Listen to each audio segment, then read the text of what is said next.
Hello అండి, మనం pasta తయారు చేసుకోవడము 10 నిమిషాల్లో మనం మంచిగా టిఫిన్ రెడీ అవుతుంది. ఇది పాస్తా అండి.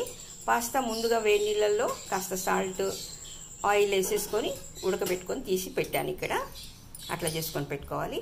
ఇందులోకి మనము క్యాప్సికమ్, క్యారెట్ ముక్కలు, ఉల్లిపాయలు, కొంచెం పెప్పర్ పౌడర్, తర్వాత ఇందులో ఒక 2 టమాటాలు మనం గ్రైండ్ చేసుకొని పెట్టుకున్న, ఇదిగోండి గ్రైండ్ చేసి పెట్టాను ఒక 2 టమాటాలు.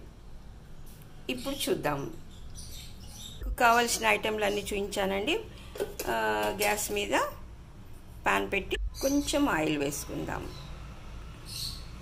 కొంచెమే వేసుకుందాం, ఒక 4 స్పూన్లు. ముందుగా 4 పచ్చిమిరపకాయలు, క్యారెట్ తురుము, క్యాప్సికమ్ ముక్కలు, ఇవి ఒక 2 నిమిషాలు మగ్గిన తర్వాత వెల్లిపాయ తురుము అండి. వెల్లిపాయ తురుముతో బాగా టేస్ట్ వస్తుంది. గారెతో కొంచెం సాల్ట్ వేస్తే తొందరగా మగ్గిపోతాయి.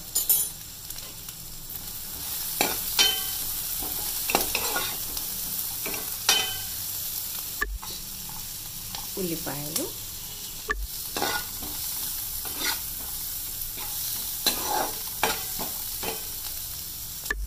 కాసేపు మూత పెట్టేస్తాను. మగ్గినవండి. ఒక 1/2 స్పూను పసుపు, ఒక 1/2 స్పూను కారము, రెడ్ మిర్చి పౌడర్. ఇప్పుడు టమాటా ప్యూరీ వేస్తున్నాను. ఒక 2 టమాటాలు గ్రైండ్ చేసి పెట్టాను, అవి వేసేస్తాను. సాల్ట్ కరెక్ట్ ఉందా లేదా చూసేసుకోండి. సరిపోయింది. ఇప్పుడు ఇందులో కొంచెం టమాటా సాస్ వేసుకుంటే సరిపోతుంది. కొంచెం కొత్తిమీర తరుగు,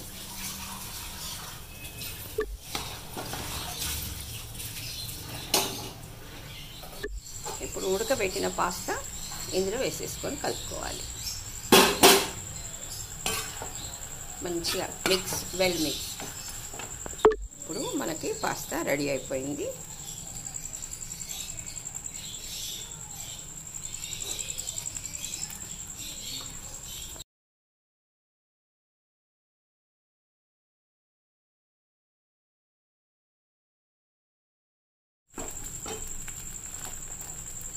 చివరగా టమాటా సాస్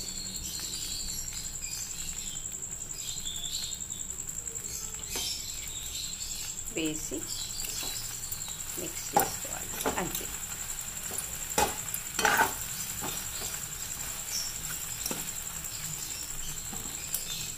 రెడీ. 10 నిమిషాలు పట్టిందండి ఈ పాస్తా చేయడానికి. ఓకే, అప్పటికప్పుడు టేస్టీగా ఇంట్లోనే చేసుకుంటే బాగుంటుంది, హెల్తీగా.